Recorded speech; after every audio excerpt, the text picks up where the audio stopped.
Thank you, Madam Finance Minister, for joining us yet again here in Mumbai for this celebration of corporate excellence.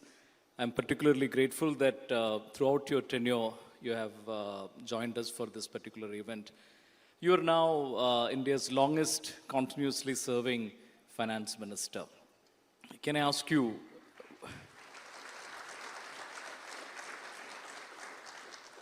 you've handled a lot of crises, a lot of reforms. It's been a hectic time. Could you look back at this time and sort of give us a sense of what this journey has been like?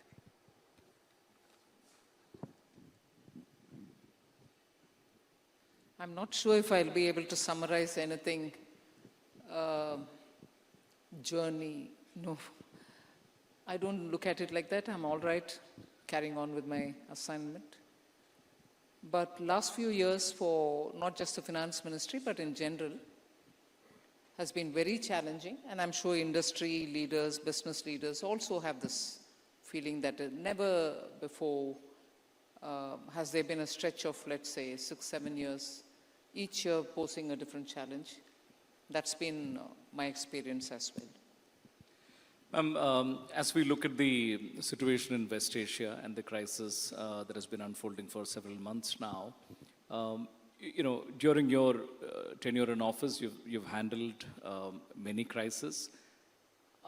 One, do you look at this and say, look, this is a little different? Or, is it quite similar to past crises? And what is the source of resilience that India has to navigate this? I don't see it as something which is very different. Uncertainty marked COVID. Uncertainty marked Russia-Ukraine. Uncertainty marked Israel and now Hormuz. Uncertainty, unpredictability, and challenge for critical inputs that India and its economy needs, fertilizer, fuel, and so on. So it's just seemed to be unending, relentless challenges for these particular commodities which are so critical, not just for India, for any other country as well, but particularly for us because maximum import is of the crude and related products. But the blessing that we have is we have the refining capacity. We can, what little we get, we use for our country and also being able to export. But the uncertainty is the main issue. And the second part of your question is, what is it that which we have as a fallback or as a cushion to take this shock? I think the Indian population and its consumption, essentially your domestic consumption is what is giving you that shock absorbing capacity, if you would want that expression. So as long as we are not going to fail in keeping our consumption boosted and well supported, we can be sure to weather the storm. So that I would think is the biggest support that we have for our economy. Crude has been testing $100.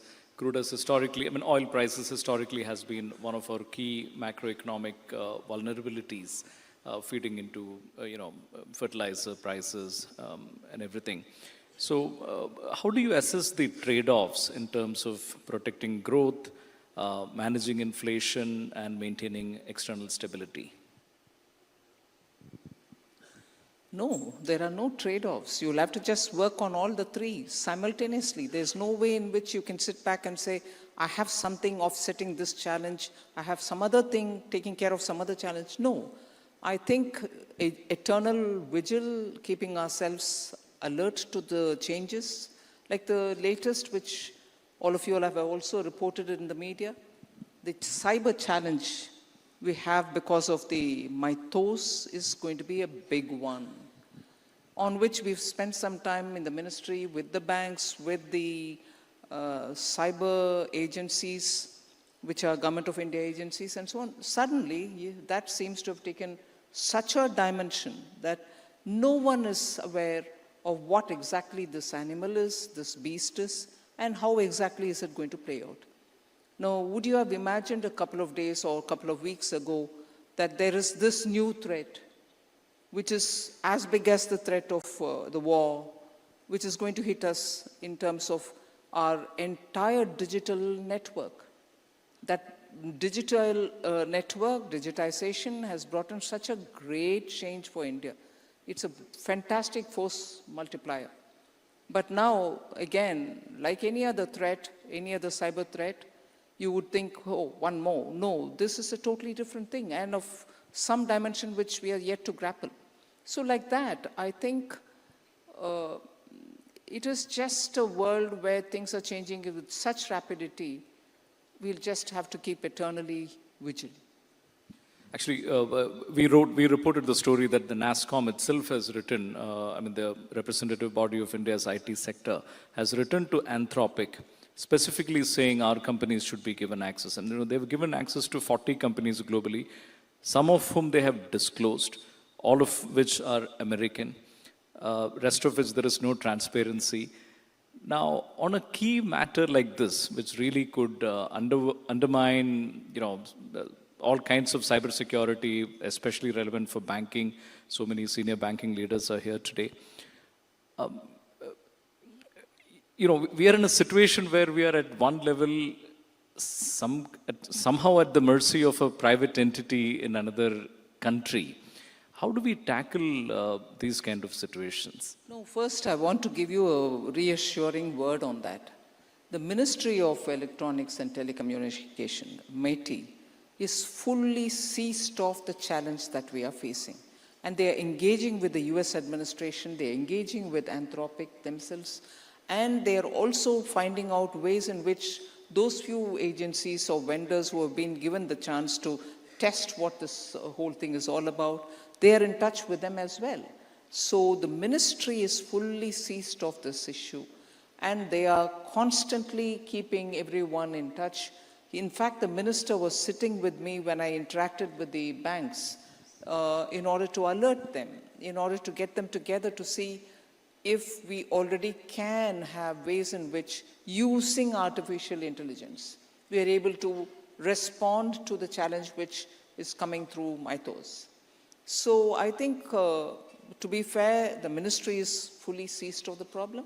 But of course, we'll have to have the ministry also, and all of us also, working at our levels to see how best we can come up with tools which can help us to face this challenge. One thing that recent weeks and months have really reinforced is that energy is not just about prices, but also about access. Even if you have the ability to pay, just accessing it, for countries around the world, it has become very clear it can be challenging at times. What should India do going forward to secure India's energy security? Energy security in relation to taxes.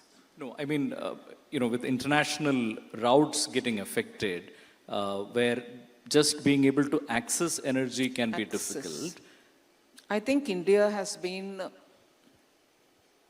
I'm not saying this because I'm part of the government.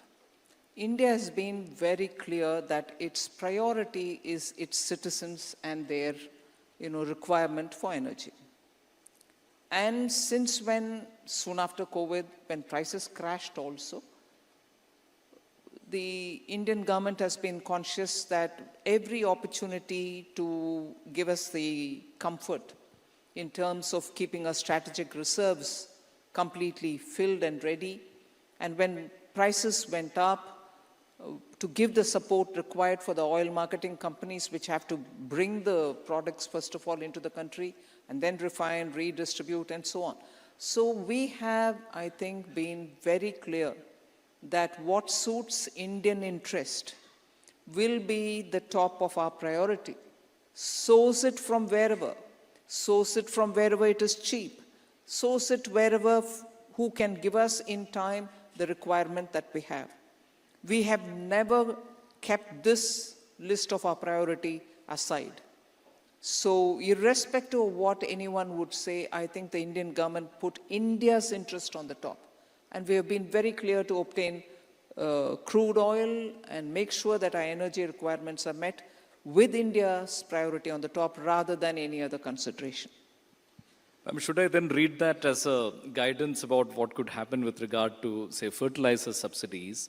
Are we saying that we will prioritize fulfilling and availability of fertilizers and fulfilling all subsidy obligations, even if it is at the cost of the fiscal glide path to which you have assiduously stuck to? I'll answer that by saying, didn't we do that during COVID? When the fertilizer prices abroad went shooting and hitting the roof, we still bought them at that price and made sure that the supply disruptions do not happen. And above all, the price doesn't get further transmitted to the farmers. The farmers kept paying the same price.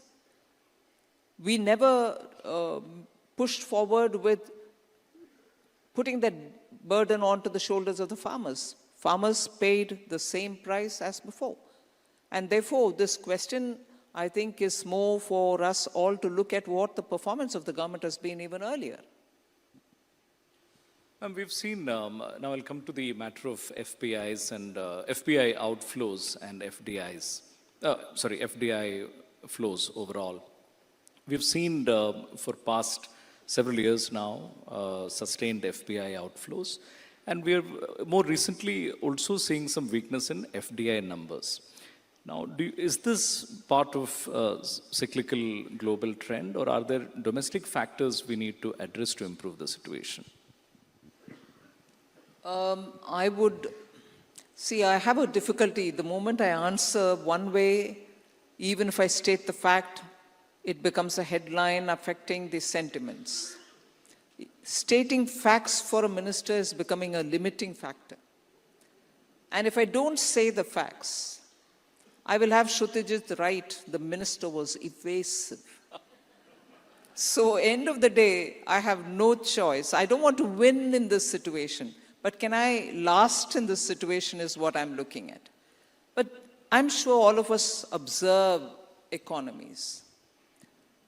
And once earlier when I had said, after all, when many of them book profits, they go out, oh my God, every authority in this world who had an access to a phone was telling the whole world, is this finance minister conscious of what is happening? It's going out. I mean, do I join this league to say, no, not that, but this? No. Every factor, profit booking or looking at global situation, global uncertainty, rupee-dollar exchange rate, everything will hold good when somebody wants to go out. And I'm not undermining the seriousness of the issue. I'm not saying I don't need the money. I don't need investments. I'm not saying that. First of all, sorry for a diversion. And look at, when you want to answer, you're padding yourself with so many riders and saying, don't take it like this, don't take it like that. I'm not saying this, but I'm saying, the world has become like that. You know, you're not allowed to say things without caveats added. But the fact remains that despite the fact that your fundamentals, your macroeconomic fundamentals remaining absolutely sound.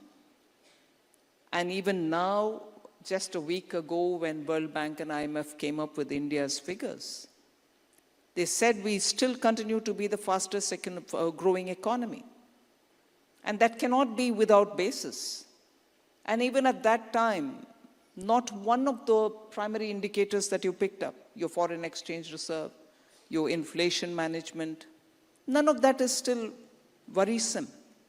But despite that, yes, the funds are going out, the investment monies are going out. There are, I think I've said this earlier, there are more than just the commercial or the money market principles which govern flows, as it were. You tend to think if your macroeconomic fundamentals are fine, money will flow, and that's normal assumption. No, it doesn't. There are other considerations which are holding. And we can always flag ourselves or flog ourselves and say, more reforms are required.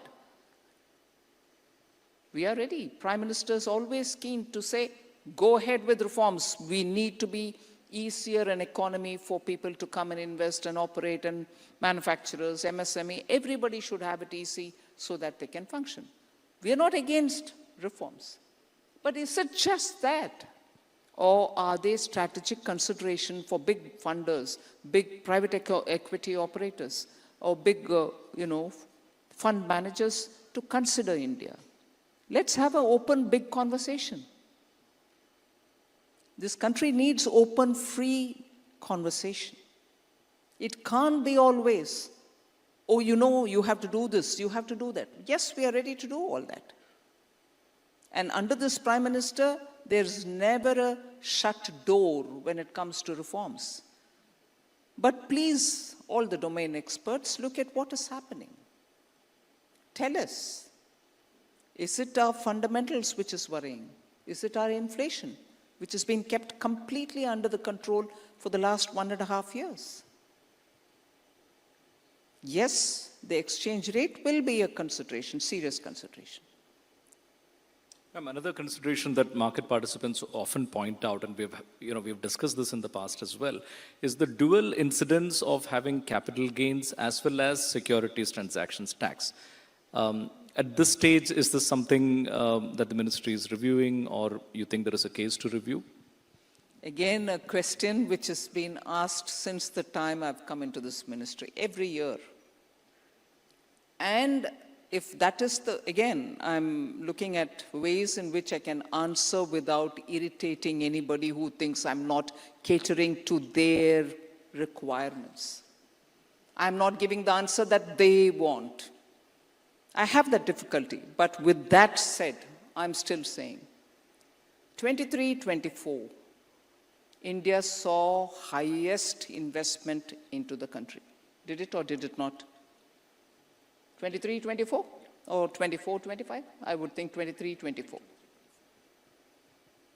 Even then, we had the tax on STT and capital gains. Yes, there was a time when everybody said, if you had long-term capital gains tax, it was a promise given some time ago that STT, the tax, would be removed.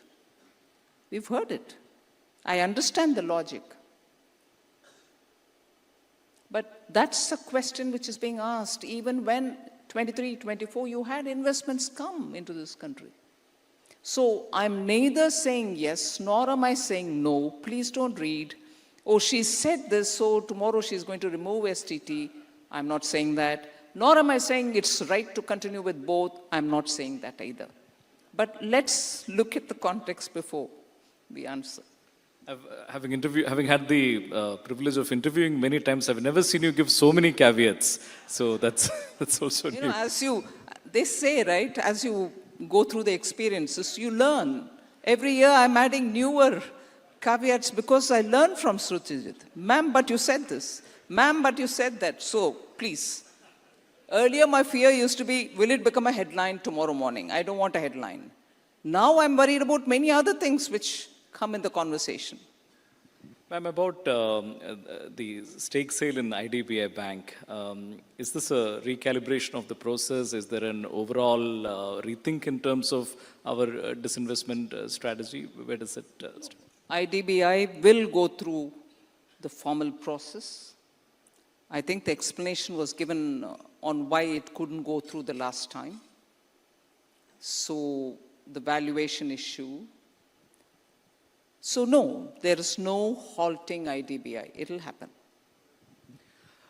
India has historically been very good at, bringing in fast-track reforms in the face of external shocks. Right now, there is an external shock. Do we have enough structural reforms that are on your radar that, you think this is a good opportunity to work on? Every challenge is an opportunity. There's no doubt. We will carry on with reforms. We will carry on with further, not just Finance Ministry. Every ministry is working on how best we can ease, the compliance norms, the regulatory stiffness. So work is happening on that, and you'll see gradually a lot more things happening. Any tactical measures or relaxations for the industry that you're planning in the wake of the West Asia disruptions?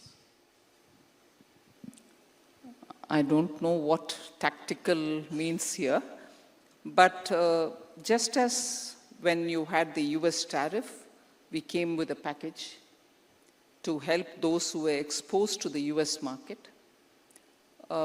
Similarly, I think in December last year, we came up with a package again for people who are affected. There is also a discussion on I think it was even announced that we will give support similar to the support which was given during COVID, emergency liquidity credit guarantee scheme, something of that order for most of the units which have been affected because of the raw material supply disruptions, price going up, insurance risk. So all this is being kept up in mind and things are being worked out.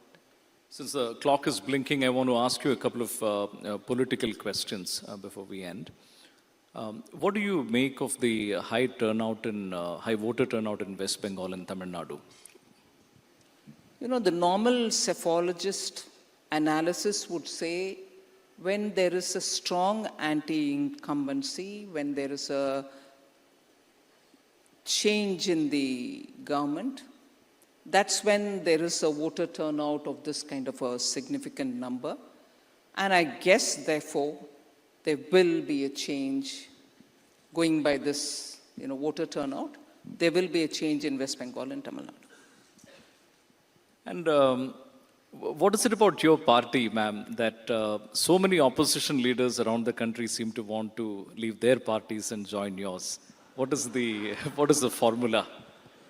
Formula is you run a responsive government, be a party which touches all the sections of the country, and be absolutely fair in dealing with every section of the society.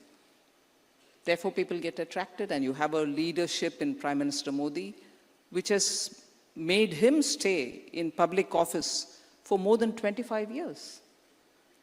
Either as Chief Minister or as Prime Minister, one leader of this country who has continuously held that kind of a position without a question on his, integrity, his governance capability, appeals to people, so they come. Two data points that are held in criticism of Indian private sector. One is that our spends on R&D is low compared with many other countries. Second is that private investment, as we've been discussing, has not quite picked up. With so many captains of industry here, anything you would like to say on these two regards? Two things. One, if there is something which is worrying the industry and its priorities, we'd love to hear it, because in response to what we have heard in 2019 is when the taxation was brought down, corporate tax. And the ease of doing business, how much ever it is tarnished in terms of, you do in the name of ease of doing business so many things, but you burden the common man. These opposition arguments kept aside for a moment. Anything that which has to be done in the ease of doing business, we are certainly willing to hear. And any other difficulty that stops Indian industry from expansion or capacity building or investing in newer technologies, artificial intelligence, your production formula itself is going through a change. So anything we'll be open to hearing and responding so that industry doesn't feel that it wants to move ahead, but there are some things which are holding industry back. That's one. And second, I repeat this line which I've said earlier. India's domestic market still needs a lot of things for itself to be manufactured here in India. Everything that comes as import gives an opportunity for manufacturing it within the country, whether it's finished goods or intermediary. Why would we want to import when industry in India can produce that? There can, of course, be some items which you can't because of certain technology requirement which you may not have. But there are others.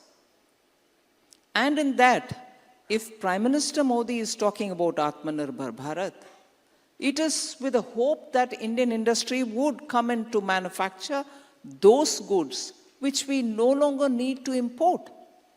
Would you want to consider that as a business opportunity or not? So it's one thing for us to go on saying Atmanirbhar, another also to make sure Indian industry gets all the support, but imports don't come down at all. How does that get explained? Wouldn't you want to produce for the sake of Indian consumers? And that's a huge market. So my response, therefore, would be, please be in conversation with the government. Tell us what you need. Tell us what you want us to do so that you feel incentivized to further invest and grow. Equally, wouldn't you want to look at the opportunities that exist within India and do the manufacturing instead of importing it? Instead of not you, but the consumer is importing a lot of goods, end products. And businesses are importing a lot of goods which are intermediary. So there is, I think, some more agility, which is my expectation of India's industry. With that loud and clear message, we will now wrap our conversation and get on to the next segment, which is the awards presentation. As always, a pleasure to be in chat with you, ma'am. Thank you so much for joining us today. Ladies and gentlemen, a big round of applause for the Finance Minister of India.